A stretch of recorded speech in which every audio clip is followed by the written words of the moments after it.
هذا السياسي عنده الله محتكره بجيبه مخليه بهاي الصفحه، المرجعيه بجيب الثاني، ابا عبد الله الحسين وابا عبد الله العباس بهاي جيب الصفحه، الاعلاميين بجيب الخاشيه مالته، بعد شنو؟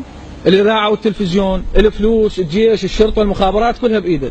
هذا صدام مو كان هالشكل، صدام كان يحكي باسم المرجعيه؟ ها؟ كان يحكي باسم الامه العربيه، الجيش، المخابرات، اهتزت الشوارب، مو؟ هذول اجوا اضعاف صدام، هذول هم اهتزت الشوارب وهم جيش وهم امن وهم ميليشيات، هذول طاولوا قاموا يحكون باسم المرجعيه، والمرجع ما له شغل، يحكون باسم العباس عليه السلام، باسم الكعبه، باسم المسجد، باسم الحسينيه، تحزموا وقاموا يلطمون، تحزموا ويسوون قيمه، بعد ما خلص شيء ابدا، كل شيء ماكو، كل شيء هو. فد يوم للنكته يعني هاي الشيء، هاي بقم سنه 89 90 مع احد اخواننا بحزب الدعوه، قلت له شنو الشغل اللي انتم ما تردوه؟ قال يعني شنو؟ قلت له سياسه هاي مالتكم، ما يصير واحد يشتغل بالسياسه الا الاخوه بالحركه الاسلاميه. قال حوزه، قلت له هم مالتكم، ما تخلون واحد يشتغل، حسينيه، قيمه، لطم، مشاعر، كل هذا. فشنو الشغله اللي انتم ما تردوها حتى انا اريد اشتغل بيها؟ قلت له يعني معذرة يعني سؤال ولو هذا خارج، قلت له القواده لكم بيها شغل؟ قال لي، قلت له اريد افتح كلتشيه، بدي اشتغل. خاف باشر هم نفتح كلتشيه، تقول ها شلون فتحت كلتشيه؟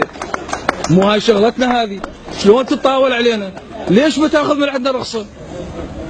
ما خليتوا شيء يا اخي. حتى صدام ما له شغل بالحوزه، يحكي كان الرجال باسم الحوزه، هذول يحكي باسم الحوزه، يحكي باسم الفاضل العباس، باسم الحسين، باسم اللطم، باسم البياده، باسم القيمه، باسم السياسه، بالمعاهده الامريكيه زين هذا المثقف ايش وقت يعني خليتونا مجالي ولا؟ الروزخون ما سالم، المقدي ما سالم، النجار ما سالم. ايش حقك انت هسه تصير روزخون تشتغل تريد تقرا تعزيه؟